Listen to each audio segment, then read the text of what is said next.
Hello दोस्तों, स्वागत है आपका हमारे चैनल पर। आज हम एक और नई और बेहद शानदार मनवा लेकर आए हैं। तो बिना किसी देरी के चलिए शुरू करते हैं आज का मनवा। दोस्तों, कहानी की शुरुआत होती है एक बहुत दर्दनाक और चौंकाने वाले पल से। हमारे हीरो अरमान सेठी के सामने उसकी पत्नी शानाया सिंघानिया तलाक के कागज़ रख देती है। साथ में 5 करोड़ रुपए का चेक भी रखती है। सोचिए दोस्तों, कोई आम आदमी होता तो इतने बड़े पैसे देखकर उसकी आंखें चमक जाती, लेकिन अरमान के लिए यह पैसा कोई खुशी नहीं था, क्योंकि इस कागज़ के पीछे उसकी पूरी ज़िंदगी की हार, उसका टूट चुका प्यार और पिछली ज़िंदगी की डरावनी यादें छिपी थीं। लेकिन इस बार अरमान पहले जैसा नहीं था। पहले वाले अरमान ने शानाया को रोकने के लिए सब कुछ किया था। वह कहता था कि पूरी ज़िंदगी साथ रहना है, 1 मिनट भी कम नहीं, 1 सेकंड भी कम नहीं। पर अब उसके चेहरे पर कोई शिकायत नहीं थी। वह चुपचाप चेक उठाता है, तलाक के कागज़ पर अपना नाम लिखता है और साइन कर देता है। दोस्तों, यही वह पल है जहां से कहानी सच में शुरू होती है, क्योंकि अरमान अब प्यार के पीछे भागने वाला कमज़ोर आदमी नहीं रहा। इस जन्म में उसने फैसला कर लिया है कि वह किसी की कहानी का खलनायक बनकर नहीं मरेगा। अब कहानी हमें पिछली ज़िंदगी में लेकर जाती है। पिछली ज़िंदगी में शानाया एक गरीब लड़के कबीर वर्मा से प्यार करती थी। कबीर के पास पैसा नहीं था, बड़ा नाम नहीं था, लेकिन शानाया के दिल में वही बसा था। वह अरमान से बार बार कहती थी कि उसे छोड़ दे, उसे आज़ाद कर दे, क्योंकि वह कबीर के साथ जाना चाहती है। मगर अरमान उस समय अंधे प्यार में डूबा हुआ था। उसे लगता था कि अगर वह शानाया को पकड़ कर रखेगा तो एक दिन शानाया उसे समझेगी, उसके प्यार की कीमत जानेगी और उसके पास लौट आएगी। लेकिन दोस्तों, प्यार ज़बरदस्ती नहीं होता। अरमान यह बात तब नहीं समझ पाया। उसकी जिद की वजह से कबीर टूट गया और शहर छोड़कर चला गया। रास्ते में विमान हादसा हुआ और सबको लगा कि कबीर मर गया। बस यहीं से शानाया की नफ़रत आग बन गई। उसने मान लिया कि अरमान की वजह से उसका सच्चा प्यार उससे छिन गया, और फिर उसने अरमान की ज़िंदगी बर्बाद करने में कोई कसर नहीं छोड़ी। शानाया ने सेठी परिवार के कारोबार तोड़ दिए। अरमान के माता पिता इतने मजबूर हो गए कि उन्होंने अपनी जान दे दी, और अरमान वह 1 साल तक शानाया के हाथों अपमान, यातना और अकेलेपन में जीता रहा। आखिरी समय में वह बर्फ़ में पड़ा था। ठंड उसकी हड्डियों तक उतर चुकी थी, उसकी सांस टूट रही थी, और तभी उसने देखा कि जिस कबीर को सब मरा हुआ समझ रहे थे, वह जिंदा लौट आया है। कबीर रोते हुए शानाया की बाहों में गिरता है और कहता है कि वह मरा नहीं था, हादसे में उसे बचा लिया गया था और इतने सालों बाद वह शानाया को ढूंढ पाया है। दोस्तों, अरमान के लिए यह पल मौत से भी ज़्यादा दर्दनाक था। जिस प्यार के लिए उसने सब खोया, वह प्यार कभी उसका था ही नहीं। तभी उसके दिमाग में एक ठंडी मशीन जैसी आवाज़ गूंजती है। आवाज़ कहती है कि इस दुनिया में शानाया और कबीर ही किस्मत से बने नायक नायिका हैं। अरमान सिर्फ कहानी को आगे बढ़ाने वाला क्रूर खलनायक है। उसकी भूमिका खत्म को हो रही है और फिर गिनती शुरू होती है। 10, 9, 8। अरमान को लगता है कि बस 10 सेकंड गुजरे हैं, लेकिन दर्द ऐसा होता है जैसे पूरी ज़िंदगी फिर से जी ली हो। जब वह आंखें खोलता है तो उसे समझ आता है कि वह मरा नहीं है। दोस्तों, हमारे हीरो का पुनर्जन्म हो चुका है। वह 3 साल पहले लौट आया है। अब वर्तमान में अरमान के सामने शानाया की निजी सहायक खड़ी है। वह बिना किसी भाव के बैंक कार्ड उसकी तरफ सरकाती है और कहती है कि मैडम शानाया, तीसरी बार यह रिश्ता ख़त्म करने की बात भेज रही हैं। इस बार ऑफ़र बहुत बड़ा है, 500 करोड़ रुपए। अगर अरमान उन्हें आज़ाद कर दे तो यह पैसा उसका हो जाएगा। सहायक को पूरा यकीन था कि अरमान फिर पहले की तरह मना करेगा, लेकिन दोस्तों, अब अरमान बदल चुका था। पिछली ज़िंदगी की मौत, बर्फ़, माता पिता की मौत, अपना अपमान, सब कुछ उसे याद था। सहायक फ़ाइल उठाकर वापस जाने ही वाली थी कि अरमान उसका हाथ पकड़ता है और कहता है, मैं मानता हूँ। सहायक हैरान रह जाती है। उसे विश्वास ही नहीं होता कि जो आदमी शानाया को छोड़ने को तैयार नहीं था, वह इतनी आसानी से साइन कर देगा। अरमान साफ कहता है कि वह रिश्ता ख़त्म करने को तैयार है और शानाया अब आज़ाद है। वह कागज़ पर साइन करता है, बैंक कार्ड जेब में रखता है और सहायक को भेज देता है। दरवाज़ा बंद होते ही अरमान का मजबूत चेहरा टूटने लगता है। उसके हाथ कांपते हैं, आंखें लाल हो जाती हैं। वह तुरंत अपने माता पिता को फ़ोन करता है। दोस्तों, उसे मालूम था कि अगर वह इस बार भी देर करेगा तो वही सब फिर होगा। वह पापा माँ से कहता है कि आज ही विदेश में बसने की प्रक्रिया शुरू करो। सारी संपत्ति बाहर ट्रांसफ़र कर दो, हम इस जगह से बहुत दूर चले जाएंगे और कभी वापस नहीं आएंगे। माता पिता डर जाते हैं। वे पूछते हैं कि अचानक क्या हो गया। अब अरमान उन्हें कैसे बताता कि वह मरकर लौटा है। वह बस कहता है कि उसने एक भयानक सपना देखा है। उसने देखा कि अगर परिवार भारत में रहा तो सब खत्म हो जाएगा। दोस्तों, माँ बाप अपने बेटे से बहुत प्यार करते थे। पहले वे उसे समझाते हैं, पर जब उसकी आवाज़ टूट जाती है और वह रो पड़ता है तो वे उसकी बात मान लेते हैं। फ़ोन कटते ही अरमान के सीने से थोड़ा बोझ उतरता है, लेकिन तभी दरवाज़ा खुलता है और लंबे समय से गायब शानाया अंदर आती है। वह अरमान की लाल आंखें देखती है और ठंडे चेहरे से पूछती है कि उसने अभी तक साइन नहीं किया है ना। उसे लगता है कि अरमान फिर नाटक कर रहा है, फिर पैसे बढ़वाना चाहता है। अरमान समझाना चाहता है कि उसने साइन कर दिए हैं, लेकिन शानाया उसे बोलने ही नहीं देती। वह उसका हाथ पकड़कर बाहर खींचती है और गाड़ी में बिठा देती है। उसे लगता है कि अरमान पैसे बढ़वाना चाहता है। सीधे अस्पताल पहुंचती है। इमरजेंसी वार्ड में डॉक्टर कहते हैं कि कबीर की किडनी ट्रांसप्लांट सर्जरी शुरू हो सकती है। अरमान को तुरंत पिछली ज़िंदगी याद आती है। इसी समय कबीर का एक्सीडेंट हुआ था और उसकी किडनी खराब हुई थी। अरमान घबराकर पूछता है कि क्या शानाया उसे कबीर को किडनी देने के लिए लाई है, लेकिन शानाया ठंडी नज़र से कहती है, तुम नहीं, मैं। दोस्तों, यह सुनकर अरमान अंदर से टूट जाता है। जिस शानाया ने कभी उसके दर्द की परवाह नहीं की, वही कबीर के लिए अपनी किडनी देने को तैयार थी। अरमान धीरे से पूछता है, तुम मुझसे इतना प्यार करती हो? शानाया जवाब देती है कि इसी वजह से वह अरमान को यहाँ लाई है, ताकि वह उसकी नज़रों के सामने रहे और इस नाजुक समय में कबीर को नुकसान न पहुँचा सके। यहाँ अरमान को समझ आता है कि शानाया की नज़र में वह हमेशा खतरनाक आदमी था। वह कबीर को बचाने के लिए खुद ऑपरेशन थिएटर में चली जाती है और बॉडीगार्ड्स को आदेश दे जाती है कि अरमान को वहीं रोक कर रखें। लाल बत्ती जलती है, ऑपरेशन शुरू होता है और अरमान बाहर कुर्सी पर बैठा रहता है। पास से नर्सें गुजरती हैं और किसी सीरियल की बात करती हैं कि हीरो हीरोइन किस्मत से बने होते हैं और विलेन को बर्बाद होना ही चाहिए। अरमान चुपचाप सुनता है और कड़वी हंसी हंस देता है। हाँ दोस्तों, उसे भी अब समझ आ गया था, उनकी कहानी में वह सिर्फ विलेन था। ऑपरेशन सफल होता है। अरमान उठकर जाना चाहता है, लेकिन बॉडीगार्ड उसका रास्ता रोक देते हैं। कहते हैं कि मैडम के होश में आने तक वह नहीं जा सकता। थोड़ी देर बाद अरमान के पेट में तेज़ दर्द उठता है। उसकी पुरानी बीमारी फिर शुरू हो जाती है। वह दवा या गर्म पानी मांगता है, लेकिन बॉडीगार्ड साफ मना कर देते हैं। उनका कहना था कि मैडम का आदेश है, वे कहीं नहीं जाएंगे। दोस्तों, अरमान दर्द से ज़मीन पर गिर जाता है। उसके कपड़े पसीने से भीग जाते हैं। कोई उसकी मदद नहीं करता। जब उसे होश आता है तो वह ठंडी फर्श पर पड़ा होता है। बॉडीगार्ड बस इतना कहता है कि मैडम को होश आ गया है, अब वह उनसे छुट्टी मांग सकता है। अरमान लड़खड़ाता हुआ वार्ड के पास जाता है। अंदर कबीर शानाया से पूछ रहा होता है कि जिसने उसे किडनी दी, वह भला आदमी मिला या नहीं। वह धन्यवाद कहना चाहता है।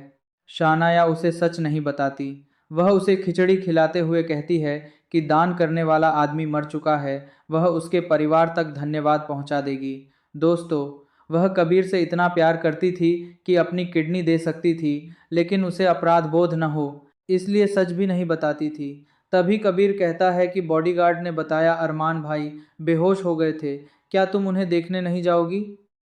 शानाया का चेहरा तुरंत कठोर हो जाता है। वह कहती है, वह बीमार होने का नाटक करता है, उसकी चिंता मत करो।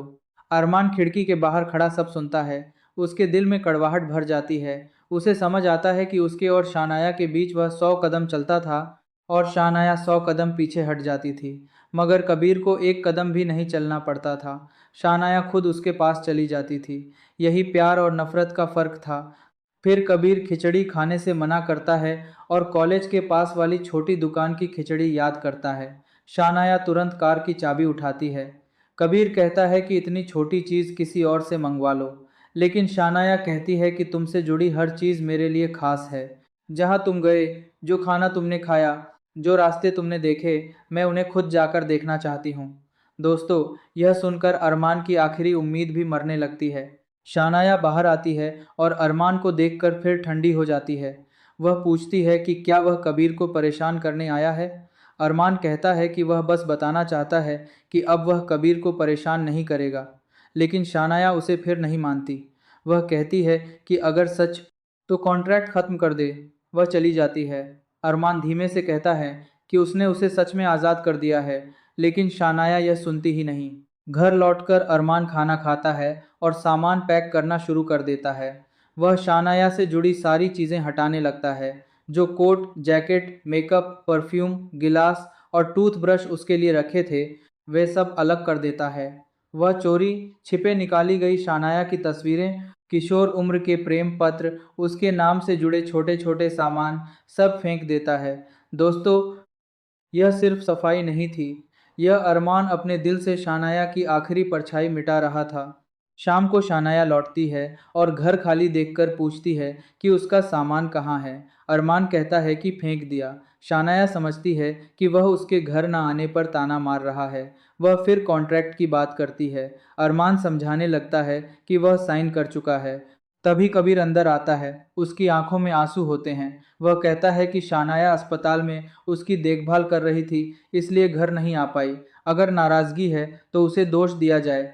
शानाया तुरंत कबीर को रोकती है और कहती है कि उसके और अरमान के बीच सिर्फ फायदे का रिश्ता है, इसमें कोई सच्चा दिल नहीं है। अरमान चुप हो जाता है। सच में दोस्तों, शानाया के लिए यह रिश्ता हमेशा सौदा था। दिल तो सिर्फ अरमान ने दिया था।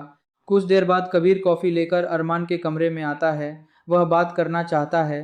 पिछली जिंदगी वाला अरमान होता तो भड़क जाता, लेकिन अब अरमान शांत है।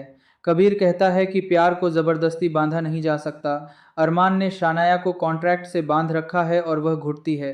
कबीर यह भी कहता है कि अरमान की मौजूदगी शानाया को उसके अंधेरे अतीत की याद दिलाती है। दोस्तों, यह बात अरमान के दिल पर हथौड़े की तरह लगती है। उसे पहली बार समझ आता है कि जिन 4 सालों को वह अपने प्यार की नींव समझता था, वे शानाया के लिए सिर्फ बुरा सपना थे। उसने शानाया की कमजोरी देखी थी, पर शानाया अपना सबसे कोमल हिस्सा कबीर को दिखाती थी। इसका मतलब साफ था, अरमान कभी उसके संसार में था ही नहीं। अरमान टूटना नहीं चाहता। वह उठकर बाहर जाने लगता है। कबीर उसे रोकने के लिए आगे बढ़ता है, लेकिन घबराहट में शोकेस से टकरा जाता है। फूलदान गिरते हैं और अरमान के ऊपर टूट जाते हैं। अरमान खून से भर जाता है। तभी उसकी पालतू डॉगी गुड़िया दौड़कर आती है। गुड़िया अरमान को घायल देखकर कबीर के पीछे भागती है। कबीर को बचपन से कुत्तों से डर था। वह भागता है, उसका पैर मुड़ता है और वह सीढ़ियों से गिर पड़ता है। शानाया दौड़कर आती है, कबीर को खून में देखती है और बिना सच सुने अरमान पर भड़क जाती है। अरमान समझाता है कि गुड़िया हमला करने नहीं आई थी, वह उसे घायल देखकर घबरा गई थी। लेकिन शानाया सुनती ही नहीं। वह कहती है कि अगर कुत्ते को संभाल नहीं सकते तो उसे मार दो। दोस्तों, अरमान के कानों में जैसे बिजली गिरती है। गुड़िया कोई जानवर भर नहीं थी, वह उसके अकेलेपन की साथी थी। बॉडीगार्ड्स गुड़िया को पकड़ने आते हैं। अरमान रोकर कहता है कि उसे मत छुओ, लेकिन कोई नहीं सुनता। वे अरमान को धक्का देते हैं और गुड़िया को मारने लगते हैं। गुड़िया खून से भर जाती है, फिर भी अरमान को बचाने की कोशिश करती है। धक्का मुक्की में वह दूसरी मंजिल से नीचे संगमरमर के फर्श पर गिर जाती है। अरमान चीखता है, गुड़िया। वह भागकर नीचे जाता है और उसे गोद में उठा लेता है।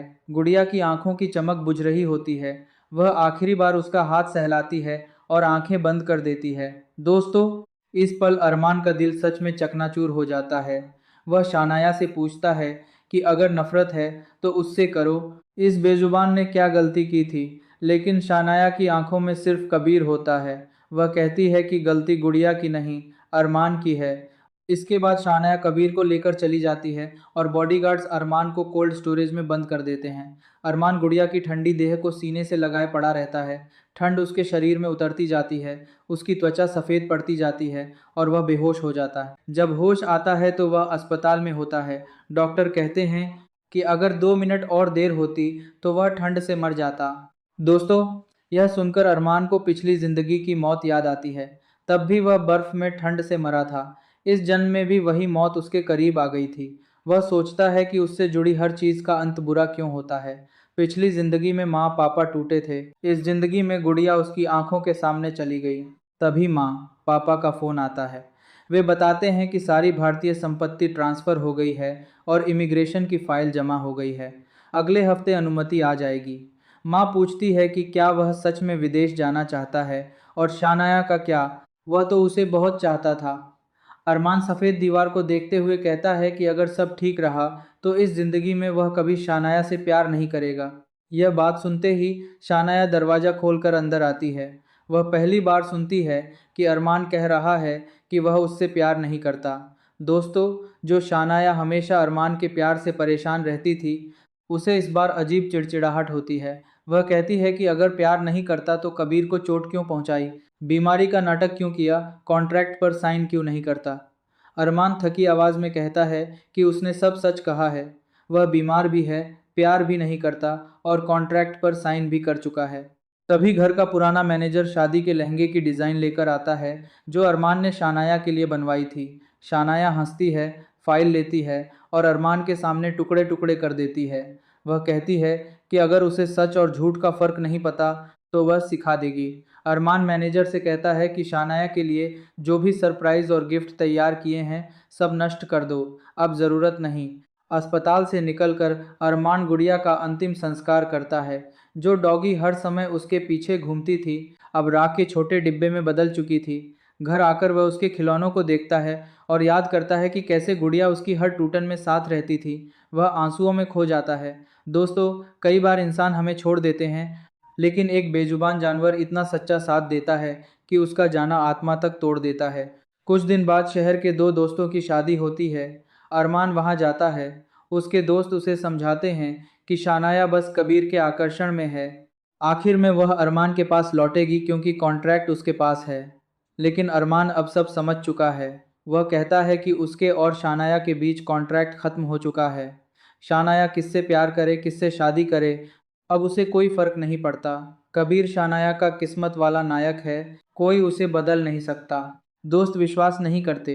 तभी पीछे से शानाया की ठंडी आवाज़ आती है। वह कबीर को अपने पास खींचकर कहती है कि कबीर उन सब से 1000 गुना अच्छा है। वह सच्चा, दयालु, उजला और बहादुर है। वह उसकी ज़िंदगी का पहला और आखिरी प्यार है। फिर वह अपने लोगों को फ़ोन करके उन दोस्तों के परिवारों के प्रोजेक्ट ख़त्म करने का आदेश दे देती है।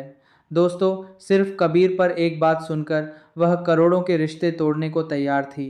अरमान दोस्तों के लिए विनती करता है, लेकिन शानाया साफ कहती है कि कबीर उसकी सीमा है, जो उसे छुएगा कीमत चुकाएगा। अरमान जानता था कि यह धमकी खाली नहीं है। पिछली जिंदगी में उसने इसका अंजाम देखा था, इसलिए वह दोस्तों को वहां से हटा देता है। शादी शुरू होती है। अरमान दूर बैठा शानाया और कबीर को देखता रहता है। शानाया कबीर के लिए कप धोती है, चाय सामने रखती है, खाने में से उसकी पसंद की चीज़ें चुनती है, उसके मुंह के पास लगी चीज़ पहुंचती है। दोस्तों, 10 साल में अरमान को जो गर्माहट नहीं मिली, वह कबीर को हर पल मिल रही थी। केवल कबीर के सामने शानाया अपना बर्फ जैसा कवच उतार देती थी। शादी के अंत में दुल्हन का बुके फेंका जाता है। कबीर उसे हल्की ईर्ष्या से देखता है। शानाया भीड़ में जाती है और बुके पकड़ लेती है। फिर वह कपड़े ठीक करके कबीर के सामने घुटनों पर बैठती है और बुके उसे दे देती है। न अंगूठी थी, न प्रस्ताव, लेकिन सब समझ जाते हैं कि उसने कबीर को चुन लिया है। पूरे हॉल की नज़रें अरमान पर टिक जाती हैं। किसी की नज़र में दया थी, किसी में मजाक। अरमान फिर भी मन ही मन चाहता है कि शानाया को वही मिले जो वह चाहती है, ताकि वह खुद आज़ाद हो सके। शादी के बाद पार्किंग में शानाया फिर अरमान से कॉन्ट्रैक्ट की बात करती है। वह पूछती है कि अब उसे कितने पैसे चाहिए। अरमान थक चुका होता है। वह पूछता है कि क्या उसकी नज़र में उनका 10 साल का रिश्ता सिर्फ पैसे से ख़त्म हो सकता है। अगर वह पैसा ले तो इस जन्म में दोनों के बीच साफ रेखा खिंच जाएगी, फिर कोई संपर्क नहीं होगा। क्या शानाया यही चाहती है? कुछ पल के लिए शानाया चुप हो जाती है। शायद उसके मन में कुछ हिलता है, लेकिन तभी कबीर बाहर आता है। शानाया उसकी उंगलियां पकड़ती है और सिर्फ एक शब्द कहती है, हाँ। अरमान सिर हिलाकर कहता है कि 5 दिन बाद उसे वह सब मिल जाएगा जो वह चाहती है। शानाया पूछती है कि कौन से 5 दिन, पर अरमान जा चुका होता है। घर लौटकर वह अपनी बची हुई संपत्ति बेचने लगता है। गेमिंग क्लब का हिस्सा, बंगले, स्पोर्ट्स कारें, सब पैसे में बदल देता है। वह अब सच में इस शहर से, इस कहानी से और शानाया से गायब होने वाला था। रात में तेज बारिश हो रही होती है। अचानक दरवाजे पर जोर जोर से दस्तक होती है। अरमान दरवाज़ा खोलता है तो कबीर भीगा हुआ, रोता हुआ उसके सामने घुटनों पर गिर पड़ता है। वह कहता है कि शानाया बेहोश हो गई है, उसे इमरजेंसी में ले जाया गया है। लेकिन वह परिवार नहीं है। इसलिए कागजों पर साइन नहीं कर सकता। रिश्तेदारों से संपर्क में देर हो रही है। वह विनती करता है कि अरमान कॉन्ट्रैक्ट तोड़ दे ताकि वह शानाया का पति बन सके और उसके इलाज के कागजों पर साइन कर सके। दोस्तों, अरमान को पिछली जिंदगी याद आती है। तब शानाया बीमार हुई थी और अरमान ने शहर के सबसे अच्छे डॉक्टर बुलाए थे। दिन रात उसकी सेवा की थी, लेकिन होश में आते ही शानाया ने कबीर से जुड़ी बात पर उसे बाहर निकाल दिया था। इस बार अरमान फिर वही बेइज्जती नहीं चाहता। वह कबीर से कहता है कि वह और शानाया कहानी के हीरो हीरोइन हैं। चाहे कितनी मुश्किल आए, वे एक दूसरे तक पहुंचेंगे। वह अब उनके रास्ते में बाधा नहीं बनेगा। जो वे चाहते थे वह दे चुका है। कबीर यह बात समझ नहीं पाता। अरमान ऊपर जाकर सो जाता है। बारिश पूरी रात गिरती रहती है। सुबह जब अरमान नीचे आता है तो देखता है कि कबीर पूरी रात आंगन में घुटनों पर बैठा रहा। उसका चेहरा सफ़ेद है, शरीर कांप रहा है। अरमान डरकर उसे उठाने जाता है। तभी शानाया दौड़कर आती है और अरमान को जोर से धक्का देती है। शानाया अभी भी कमज़ोर है, पर कबीर को कसकर पकड़ती है। वह अरमान पर आरोप लगाती है कि उसने कबीर को पूरी रात बारिश में घुटनों पर बैठाए रखा।